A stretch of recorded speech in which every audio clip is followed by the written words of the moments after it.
Okay, here we are at the fantastic Jeff and Belinda Ball's garage, if you like. Yeah, yeah. I'm really pleased to be here because obviously I've known you some years, on and off, if you like. Jeff obviously is known engine builder and also racer, and of course Belinda, and your racing career as well. So it's really nice to be here and catch up with you guys. And looking at your history, sort of late 80s, and you was taken up, Jeff being a totally romantic man, took you up to Santa Claus, didn't he? That's right, it was late 80s, wasn't it? Oh, yeah. We went to, I think it might have been October or September, October time, maybe even later. Cold. I mean, typical Santa Claus winter. Yeah. And it was only a run what you run. And there I sat in the car, right at the fence, watching, because I wouldn't get out of the car, because it didn't interest me one bit. No. And just watched a few run what your brungers go up the track, and I thought, God, you really know how to treat a woman, don't you? I think he might have bought me lunch on the way home. Yeah, I did, yeah. So it wasn't that bad a date. Right. But yeah, fairly early on in our relationship, and I wasn't impressed, to say the least. And then you went from there, obviously, I don't know what I do, we'll go off to America. And you went off to America, and then you got the bug for it. That's Well, right, we you did. booked a holiday, didn't we? Brian Huxley was Cool, isn't it? instrumental. Brian Huxley was doing. He was doing trips trip. to Gators, and we were late. We left it too late to Because we had to get your passport. get booked in with Brian. He'd sold all his tickets, so we went into a travel agents and did it all ourselves, and went over to the Gators. That changed It did Belinda's change my mindset. on drag racing, being there with the big boys. Absolutely. So from there on, she was a avid, is that the word, spectator? Yeah. Yeah. You never got an inkling to want to drive at that point? I didn't at that point, no. I'd always been a bit of a petrol head. I had an older sister who had boyfriend that always had a car on my dad's drive and had motorbikes, and I used to go banger racing with my mates when I was 13, 14. So I'd always been into cars in some shape or form, but never even knew what drag racing was until 89, 90. But still never had any passion for jumping in the driver's seat. Was always happy helping when Jeff was crewing for Terry Gibbs, Yeah. John Hogarth. Was always happy to muck in and lend a hand, or happy just sitting in the grandstand watching.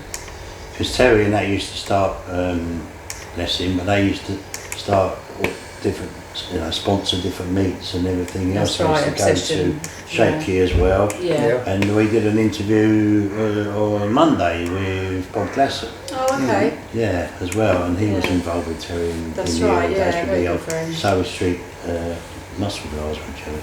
Yeah. So that was quite interesting, yeah. So in them days, it was very, very.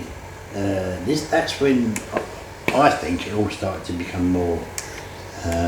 Everyone was helping each other out, Yeah. and and it Yeah, was it was really good in them The days. super gas thing, well, as Brian said, the super gas community, the parties and the camaraderie, at the track. It was family, wasn't Yeah, it? it was fun. Always been Really, family. it was really good fun. And then you started to get into you bought a Camaro. That's bought- right. Bought a Camaro off of Terry, 69 Camaro, called it In the Red. Because we were. Because we were in the red. I tried my hand at super gas for a little while. So did you have to change much on the Camaro then to get it? I bought it with a 427 in it. That Yeah. came with a 427, and promptly blew that up, and decided that I was going to build my own engine, and then started buying bits from Dave Powell at Performance Unlimited back in them days. Yeah.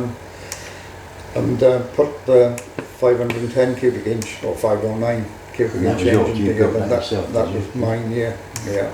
Because you, So- you had a bit of knowledge then to start building. Well, things, no? my past is, you know, Engineering, yeah. well, the engines and transmissions on Yeah, on the heavy earth moving machinery that Yeah. we worked on. yeah. So, you know, the engine transmission thing was just something that I'd done since I basically left school. And then you started getting a name for yourself, and then Well, that was through Terry Yeah. and John Hogarth yeah, and Kinner. You know, where because I knew a little about engines, yeah, you know, I was always the one that they come running to, and it just grew from those guys really. yeah, You know, word of mouth at the track, and because I always had my head into engines at the track. You know, other people came and asked me to, you know, build them engines, and it just grew from there. and then it became a bit more of a lifestyle thing, you know, like a job in effect. Well, it did, Going yeah. on. and Not obviously- full time, was it? But, Well, no, because you know I was still yeah, working, you know, for the earth moving company and jiggling the engine building, you know, around having a full time job. So you know, it was hard going. and then you then decided you wanted to take part a little bit, That's right, yeah. So and you, we, get your race license. yeah, we sold in the red, I can't remember, 93, 94. Yeah, and I'd always wanted to do outside mobile catering. Oh, that's So right, we had a double We in that. started a company called Yes, started in Showtime Catering. And then we did car shows, we did Avon Park, we did the Good Guy events at Avon Park, and Yeah. we were, you know, received very well, Yeah. to say the least. You would have been, yeah. Because people still ask us today, you know, when are you going to start Doing it doing again. it again? That never happened. No. But, So we sold in the red to obviously fund or help fund the outside catering business. We gave that 3 years. And then wasn't long after that you Well, no, Or- the thing that spoilt it for us was mad cow disease was lingering in the background. So I Yeah, thought it was time to yeah. get out of it. You know, while the going was good. There was a lot of catering, outside mobile catering companies, you know, going down the pan because of mad cow disease. yeah, yeah. So we got out of it, went back to work for a living, Yeah, and That's when carried you bought- on. you bought with the engines. the other Camaro. Yeah, carried on with the engines and that, and then you can carry on then with Dave Day and the story of Thank you. how it came about. so when did you start off then? What did you go into? I drove the 68 Camaro that Jeff had bought, Yeah. Simon Payne's old ex-Simon Payne The- Pro Modified. Yeah, it was Street a Eliminator street car. eliminator car, custom car street eliminator back in them days. Yeah, We bought that, and that sat down in the garage down below, and Dave Day and his wife at then Sarah. Sarah at the time came to pick his engine up that I'd freshened up, and we were down the house. We were Talking. just chatting over lunch, and Sarah happened to say, "Have you never fancied driving yourself?" And I said, "No, not really. I'm happy outside, you know, watching and spectating, helping where I can." So she said, "You should really have a go," because obviously they were husband and wife team at Yeah. the time, you know, sharing the driving, and I thought, "Do you know what? It's not a bad idea. Before I hit a certain age, I should maybe do something, you know, a bit more exciting. a bit more exciting." Yeah, And, yeah. So yeah, decided then, I would gone to an auto sport show, I think it was. Jeff had bought me 5-suit, crash helmet, gloves, boots, you name it. Birthday present. Yeah, He happy knows how to treat a Christmas. lady, Yeah, doesn't he? happy Yeah. Christmas. Christmas present. Yeah. Christmas present. And, Yeah, that's smooth, isn't it? Really? So I thought, well, this isn't just going to be a try it job, is it? This is going to be, he's serious about me doing it because there's all the gear. And so yeah, I did have a little dabble in a couple of test days, run what you runs. And then I think I did my licensing passes at the Easter Thunderball. Can't remember what year, 2005 maybe? 2005. And then we had a go in Supercomp, didn't we? Yeah. Which I really enjoyed. The car was, you know, I think we did try Supergas, but we So that struggled. year, from your notes, that you was 9th. I believe so, yeah. Pretty good going first So, year out. yeah, I didn't think I was even going to, you know, learn how to do a burnout, let alone win races. But yeah, had quite a good time in Supercomp. And he's just carried on doing your stuff, and then Super Modified came along as well. That's right, yeah. We'd got the truck by then, hadn't we? Well, you had a little incident in the Camaro, and Yeah, did some unintentional drifting in the Camaro. yeah, You didn't bounce, or if you just in the I middle. did bounce off the wall, yeah. Mm. But, it was only superficial damage. It was only superficial. I went running up But the Jeff track. saw it as a flag for him to go out and buy the truck that The S10. he Yeah. wanted, yeah. That's from Robert Houston, Houston, yes. yeah. That's Yeah, it. we didn't buy it directly from Robert, although we had always wanted to, and we always said to him, if you ever sell it, give us first refusal, which he did, but it was at the wrong time and not quite within our At the right budget price. at the time, was it? So There's a bit of a story attached to that where Robert was after a Corvette in the States, a Pro Mod Corvette, he was hoping to do the deal, get rid of the truck and to go back Audis, because it was Audis Corvette.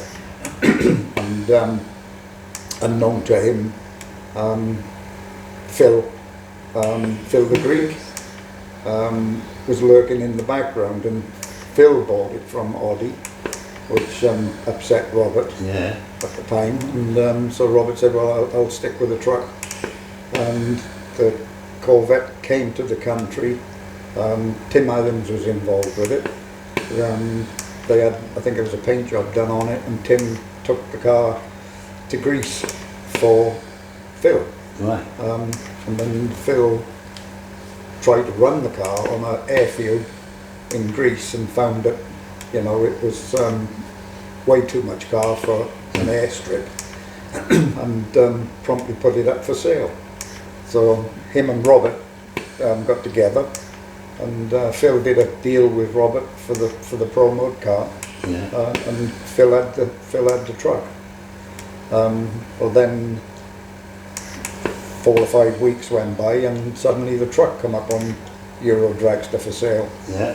So I called Phil and spoke to him, and we did a deal, and we put the truck in the back of a lorry and sent it over. Amazing. And that's how we ended up with the truck. I mean, that truck has been there for a long, long time. Oh, it And was it's still there now. Oh, you know, yeah. Obviously. Yeah. And, the championships and everything else you've competed in, it must be great for you, you know. Well, it was I want to say a championship winning car or truck in the States, because obviously the truck was built purposely for, you know, the Pro Stock Truck Series in NHRA. Yeah. And then obviously the NHRA pulled the plug on it after 3 years, I think. I believe it was, yeah. And there was an abundance at the time of ex-Pro Stock trucks kicking around in the States, and that's obviously when Robert bought it from Pinellas, because the truck originally belonged to Brad Jeter, and Brad sold it to, we later found out, Brad sold it to a friend of his, because he didn't want to sell it to Pinella, but then his friend sold it to Bob Pinella, and Bob was going to use it as his #1 truck. So how old is that car now? It was built by Jerry Haas in 1999. Amazing. Yeah. Yeah, and that, you know, that proves a point that, you know, a chassis builder, you know, like Jerry Haas, when they build something, it's, you know, it's built to last. Yeah. You know, and we've thrown all sorts of stuff at it, you know, engine-wise. Yeah. You know, and it's still out there doing it now. Still there now. Yeah. So I mean, because you went from Comp Eliminator then into Super Comp as well, Yeah, so we went from super comp into super modified. Super with modified, the truck. yeah. And we ran about sort of 8 up seconds. to 2012, I think it was, because the Yeah. super modified obviously was getting low in entries. You know, drivers and cars were going elsewhere, and so they finished the super modified in 2012, and I was the last champion Yeah, that one in there. 2012. I think it is, isn't it? And what was they running then? If I remember rightly, about 8s, something like that. Well, No, we sevens. our Sevens, index yeah. our index began when we first started in super mod. Well, it was 8. Was it? Well, eight? it wasn't. It was sort of based on a 750. You know, that's where Yeah. 750 class. that's yeah. where Yeah. you were heading. So it sort of tied in with cars that were tagged for 750, Yeah. and then obviously people got to 750, and then started to dip under that number. So it went on from there. So you know, and it ended up where. I think off the top of my head, and I can't remember whether it was a nitrous car. I know Nigel Payne ran 743, I believe. Don't take that as gospel, but you know, and we were on his tail. 772s. I think that was that's- our comp eliminator index, wasn't it? That was a comp eliminator index that when we started We to went run into comp. comp. 60 heads up as well. Well, again, you know, that's something that we've kicked off or started, and hopefully, well, it is not hopefully, it is growing. Yeah. But, Yeah. So we went from super modified. When that finished, they moved the super modified class into the comp eliminator class that was reintroduced in 2014, I think. 2013, I think. Comp eliminator was reintroduced into the UK racing scene. I think we took a year out, or 2 or 3, couple of years out, to kind of figure out what we were going to do. Comp eliminator came along, so we had a dabble in that in, I think, 2014 for maybe 4 years. And then I think 2019 onwards, we took time out to again figure out where we wanted to go with the truck. We wanted to go faster. We didn't want to go. We didn't really want to run comp eliminator. We'd run a couple of 6s, and you know, thought maybe we could try something else. Yeah, because With now different- from sort of 2022, which is where you are now, you went into like the Green Light Nationals. SPRC supported you, what you were doing. That's right. And then- Yeah, and with then the 760 heads up class. Yeah. Then that came about because we'd had that time out to figure out what we wanted to do. Then obviously the pandemic came along. We did some more thinking, and we didn't race at all during that time until 2022 was when Jeff had the brainstorm that I think a 760 heads up class would work over here. He'd seen it. I watched A video. it on YouTube, on Facebook. You know what the guys were doing over in Europe with 760. Yeah. What are they? Pro Street. Pro they call it Street. over there. Yeah. Pro Street 760 over there. And, I messaged one of the founders of that class over there and asked him, you know, could he fill me in on the rules and regulations, and would they mind if, you know, we put it forward as a class in the UK. And then he come back and said, you know, he'd be happy to see it grow, you know, in the UK. So we put a proposal forward to Sandport Racers Club to see whether or not they would give us the opportunity to trial it, which they did at the Green Light Nationals. What was the sort of numbers? Because I can't remember, I wasn't around at that time, but I might be, I can't remember. No, I wouldn't, yes, possibly. What was the original entry there for the class then? Did you At the Green Light Nationals? Yeah, when you I first think started. we had about 12, was it 12 cars? Or we had... I think we had a head count of 12 14 people that Yeah. would be interested should it go So where would ahead. they have come from, moving from comp to... Some were cars that had been built. Obviously, you know, during the pandemic, there was cars that were sitting there, hadn't done anything, wanted to do something, and you know, I think there were a couple that came out of having time out, and a lot from some from other classes. You know, super modified. There's been a couple. Comp Eliminator, there was a couple that wanted to try that in addition to Comp Eliminator. You know, we were never out to rob cars from other classes. No. But we just wanted to put it out there and, you know, be something that we felt was missing, you know, in the classes that was already out there.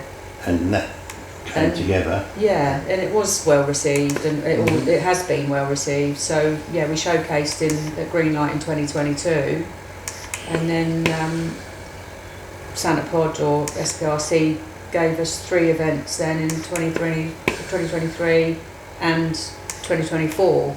Gave us 3 events plus the door So was that slammers. like the nationals? The nationals? Sportsman Nationals, Nationals. which was the first one. Yeah. Bug Jam Bug Jam. Oh, Bug and Jam. then and Greenlight and then Nationals Greenlight, again. Greenlight Nationals. They yeah. were the 3, and then last year, then Keith was kind enough to give us the opportunity to run it at the door slammers, and Sounds about right. we It was perfect it was a perfect class for the door slammers. Yeah. it filled that gap between the pro class, you know, Yeah. pro mods and whatever. It filled that gap, you know, Oh, I in see. between big bracket Yeah. and, you know, all the other classes leading up to pro mod, because I always felt that there was a gap even Yeah. with super pro and pro mod. You know, there was something there missing, you know, for a door slammer class, and the 760, you know. Because that was late Phil. 80s when the door slammers was really going some. Oh yeah, back in them days. So yeah. it was like Jeff Hauser with his Sierra, Yeah. Tim Adam, and all. It was all of them who were doing their stuff in them days, weren't they? You know, and I remember them back in. That's when I was first there, and that was incredible. In them days, and then obviously it just sort of, and it's come back again now. Yeah. Yeah. No, good Yeah. days. So yeah, you pitched the right thing there, really. Yeah, and we've had nothing but good feedback from, you know, racers and spectators. It seems to be well received.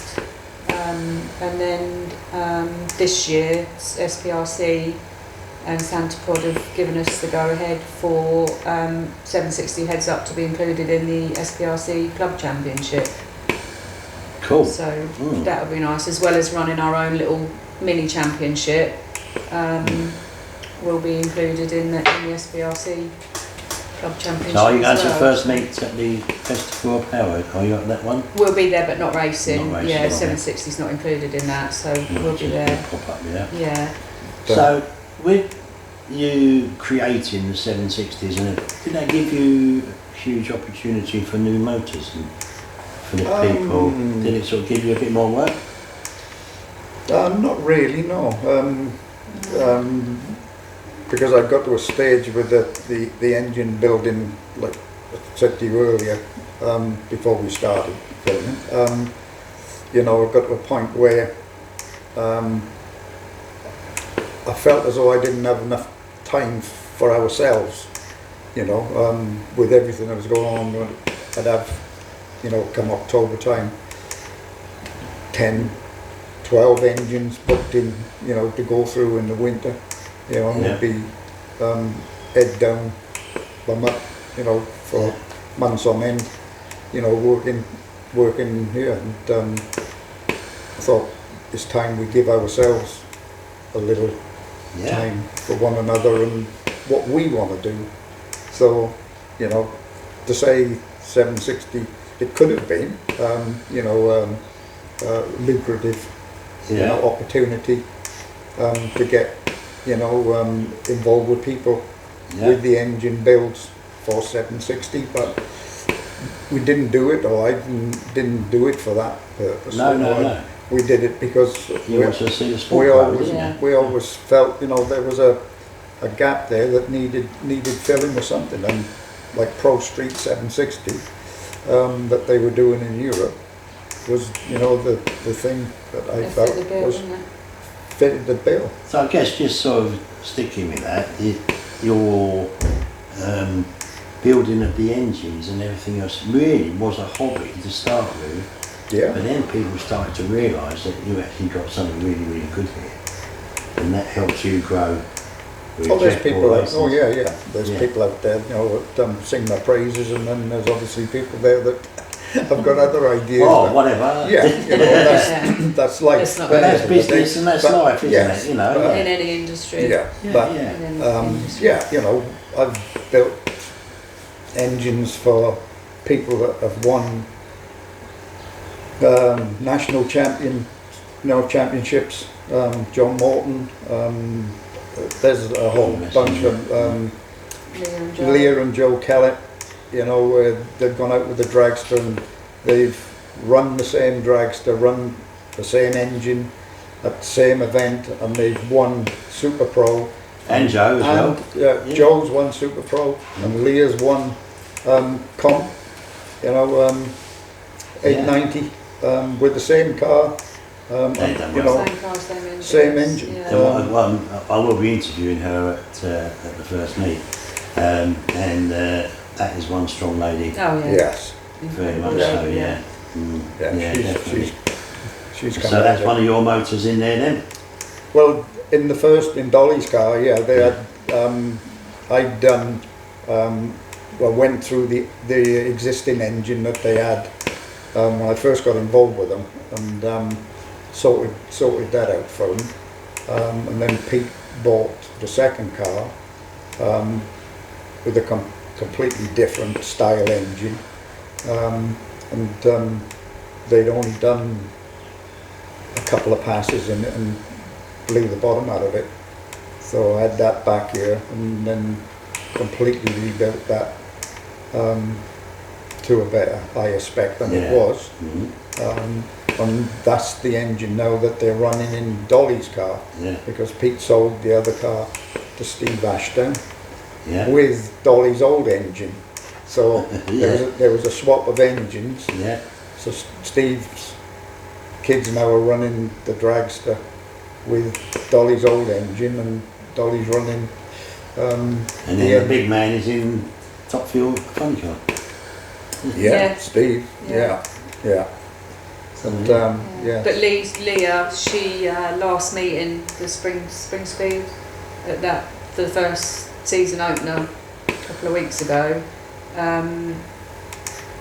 She double class. She did Super Pro and Super Com. Joe didn't Yeah. want to drive Yeah, the Joe didn't want to drive. Joe had yeah, he had a bit of time out, and she She came second in one, didn't she? she got runner up in comp, I think. Yeah. Runner up in Super Com, That's that. and she's loved it. she loved it. Yeah.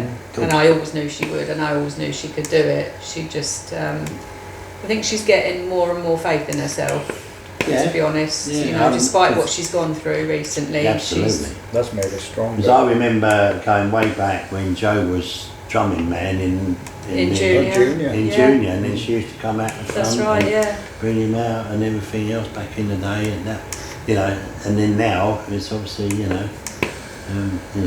she's incredible. Yeah. We got myself and Lisa and that, and spoke to Pete and so many times when we've been there, and always so welcoming, you know. Yeah. Yeah. And we've got a lot of time. She Yeah. has been through a lot. And we have supported her, well, the family, haven't we, certainly since the beginning, since Leah's started racing, Yeah. you know, we have been behind her all the way, haven't we? Yeah, that's Yeah. amazing. So, so that's another championship winning motor in there then? Yeah, I can't think. There's others, but but I can't remember. There's a few, there's a few. Just And, a bit to... But just recently you've been out to the Yam Yam test day and you've done some testing with everything, and That's right, yeah, We took the opportunity. The thing that's undercover behind you, that was supposed to have been what we went to Santa Pod with for the first meeting, but it got stuck on a ship and never turned up in time. So it was on a Tuesday that the Monday we found out that that wasn't going to land, because we were going to go pick that up and then take that to Santa Pod for an American gentleman, and it never happened. I said to Belinda, the truck was in there without an engine and transmission. I said to Belinda, shall we put the engine transmission back in the truck, and then we can take the rig and the truck up to Santa Pod for the weekend, because Reuben had a spot for us, obviously for this car, with our rig. So quickly put the engine transmission back in. Whilst I was putting my entry in for the Yam Yam test Yeah, day. loaded the truck up, and then obviously Blinn booked the test day. And I thought, well, it'd be a good opportunity to go up and just check out, you know, all the bits and pieces on the truck ready for the door slammers. Yeah, there was really no other opportunity to test before the door slammers, so it worked out well. Yeah, we like the Yam Yam test days. Yeah, you know, you can pretty much have a play. lap and we had and do as many as you want. we had a day just like today. It was a beautiful, having you shouldn't been. have to keep paying and paying. That's right. If, Yeah. you know, that's, We had a successful day, didn't we? Weather-wise, particularly because the weekend had been pretty cold, didn't it? Windy and cold. Yeah. And then the Monday was a perfect day weather-wise. Yeah. So we and had some we lovely got feedback, didn't we? Well, I did from you on the truck. So happy with it? yes, very. Yeah, we're ready to go. Yeah. So that's a nice thing for you to be moving onwards. Now, you used to drive, but going way back. Oh yeah. But then I you had got air kicked there. out the seat. Well, yeah, a little bit. He kicked himself out the seat. Oh, did he? Yeah. Right, Yeah. So is that because you wanted to deal with everything that was going on, and Belinda, you know, obviously proved herself, and No, it was at that transition where we wanted to do something else with the outside mobile catering, and it was a toss a coin thing. Do we stick with the race car, or do we put everything into starting a business? And we started the business. So that's when I came away from it as a driver, and then obviously we got involved with Terry and John Hogarth, and Kinner and Jim McGee, and you name them. You know, we were involved with them, and with the super gas thing. So I never got back in the seat again. And I guess in a way, because you get called upon a fair bit at the track, can you have a look at this, because with other teams and other crews and so on. So you can still carry on doing what you're doing. It did. There were times where it proved difficult to be there looking after customers and trying to run our operation as well. But not so much now. You know, a lot of the time the 760 class is not running at the same national championship events as a lot of his customers. So it's really not. You know, obviously he'd be there for his customers as and when he needs to be, not so much now that we're running the 760 class. No. So did you want to mention some of your customers and your supporters and, that have helped you out, Well, with the Do you need 760, some help? See, not never. you So know, you've with done a lot of work with this. I did, yeah. yeah, you can do it if you like. You since you've got Yeah, the so the paperwork. 760, obviously we couldn't do it without sponsors. Not what we're doing with our. Not our operation, but the class as such, so that, we always wanted to do it so that we would give back to the racers.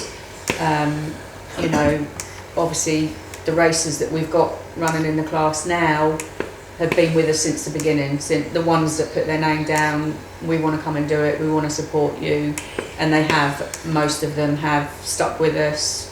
There was always doubt whether we would actually make it beyond the showcasing of the event at Greenlight in 2022, and they stuck with us. They've helped us get it up and running, getting it to where it is now, and also the sponsors that we took on board from 2023. We got the sponsors on board, and majority of them have stayed with us. Obviously, Jeff Ball Race Engines, couldn't do it without them.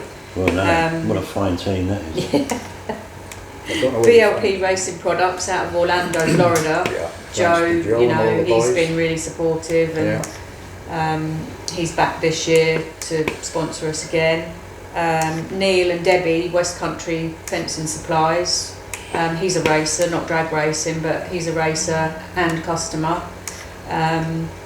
And become good friends with Neil and Deb, and they've supported us from the very beginning of the 760 heads up class. Neil wants to put something back into racing, be it drag racing or another form of racing. He enjoys coming to the drag strip and spectating and getting involved with us guys, and so he just wants to give a little back, and he's continued his support into 2025, which obviously we appreciate. And then new on board last year and continuing with his sponsorship this year is Steve Clark, a local company, Clark and Carter Restorations. And him and his company, they restore Rolls Royce, Bentleys, you name it, the prestige stuff. Yeah. Class. Real top of the lane work. Excellent. Yeah, he's come on board, as I say, toward the end of the season last year, and he's on for the 2025 season as well. That's nice. Yeah, we're happy that we've got some good sponsors. We can then give back to the racers. We get the t-shirts, we get the funky little trophies done. So yeah, we're hoping it's gonna get bigger and bigger and continue to be well received. With you guys, you run events, you know how it works, and even in the early days working with Tim and everyone, then everyone knew what you was doing. The Gibbs family, everyone knew what they were doing, and then you followed on with that. That's right. Well, Jeff helped. We both helped Terry with the Super Slam at Avon Park. Terry had a go at that, didn't he? And he had a vision. Terry always had a vision as far as drag racing was concerned. There was always something else that could be done, and and Terry had that drive, and he usually had good teams around him. He did the car show at Ali Pally. To get something like that up and running and to get that off the ground, it takes someone like Terry to do something like that. So it was always good to help give him a hand and get on board with that, the Super Slam, the Super Series. And of course you're learning all the time. That's right. It makes it easier for you to then step into that. And people respect that because of who you are. And what you're capable of doing, and you prove that. And then we went on to do the Top Sportsman series as well, didn't we, at Santa Pod? So it's enjoyable, but there's times where you think you can't always please the British drag racer, but we just want people to have fun and and enjoy the drag racing, not take everything too seriously. Top Sportsman was like that, and I think 760's going that way as well. Everybody enjoys it. It's as you say, it's an in between the pro mods and so on, and it's done the job where people wanted to be. That's it. And you knew that, and you wanted to fill that gap, and you've done it, and you should be exceptionally proud because of what you put together. I think it's fantastic, Thank you. And everyone knows the balls and what you're capable of doing, and it's fantastic. So memory-wise, what's your best memories of drag racing, Jeff? Best memories? Probably the most recent, because you can't remember stuff at the back. Back in the old days was the Super Gas days, was the best memories. So much fun. We had so many laughs. Like you said, the But- parties and Yeah, it was Hockenheim, outrageous. 93, I think it was. It was hilarious. Some of the things that we got up to back in Yeah. them days. And again, now is, you know, the ambition is the 760 thing to Carry on. see that, you know, gain momentum and, you know, gain more Yeah. races at 760. fantastic. But back in the old days, it was definitely super gas. It was you had to be there Yeah. to see it. Mm. You're going to ask me now, aren't you? I am. There's too many. There are far too many memories. It's Right, we'll do a overall. do a It's, past one and a more current one then. so overall, it's not necessarily the memories, but it's making the friends that we've made Yeah. through drag racing. We wouldn't have those Yeah. friends if it weren't for drag racing. Absolutely. And that's both this side of the pond and stateside. Yeah, We just wouldn't have the amount of friends. It's incredible how, you know, and obviously Tony Betts, you know, and then you go and speak to yourself, they all know Tony Yeah. and everyone, you know, and then obviously the Patemans, you know, huge, they've been doing it Yeah. a long time, you know, Yeah. and it's just a completely different world, but that's Yeah. exactly what happens in the UK. That's right, Mm. yeah. And it is a more, and when you have an event, mm. and a reasonably big event, everyone knows each other, everyone helps each other, Yeah. but it's always been like that. That's But what's now- dragged these guys over with Yeah. with this car. Yeah. The gentleman come over here to help somebody out. Looked at how things worked over here in the drag racing fraternity, people being friendly to one another and whatever, which they have got it over in America, but not the same level Oh, it's huge. as we have it here. And he went back and spoke to the guy that owns this car, and they decided that they were going to come over and race in England. Yeah. And say the outcome is unknown at the minute, but we know for a fact that they'll be back to race this car at the main event. Excellent. So it proves, you know, the UK drag racing family has drawn, you know, Americans over from the States to come and enjoy drag racing in the UK. And it is a family thing, going away slightly from the memories and everything, but I think more so in the UK, the drag racing scene is, at Santa Pod obviously, is more family orientated. It's, Yeah, you know, it is, Keith yeah. Bartlett has got something special there. It is, Yes. it's always a family event. Yeah. Stateside, not so much. You know, you don't have the entertainment for the kids, you don't have the fairgrounds, you don't, not that I've ever seen. But you've You still can got take your now, family, you've still got but the it's corporate not- arena with Keith, but you've got everything else there. You've Yeah. got the monster trucks. You've Exactly, yeah. got the, you know, the Dodgems, and it's fantastic. Yeah, Yeah. and we've actually got friends from the States that have come over to races over here, and they've said, why don't we have stuff like this, you in know, America, in the you know, like States? our tracks. It's not as much. It's not as much for the family. Yeah, people take their family, but you know, children don't always have the attention span of an adult when they're sitting in a grandstand watching Top Fuel, Funny Car, or any other race. No. And so Santa Pod has it all. It is for Family families. Yeah. Absolutely. Yeah. Yeah. And kids get in under 15 for free, I believe. I can't get away with that anymore. You can't get. No, me neither. But no, it's been absolutely wonderful chatting to you both. Same here. Fantastic. Nice to see you. And you too. We will catch up with you during the season. You know, Yeah, obviously when definitely we're come going up. find us. Captain Yeah. was on. Mhm. Yeah, definitely go and see you. Thank you for seeing us.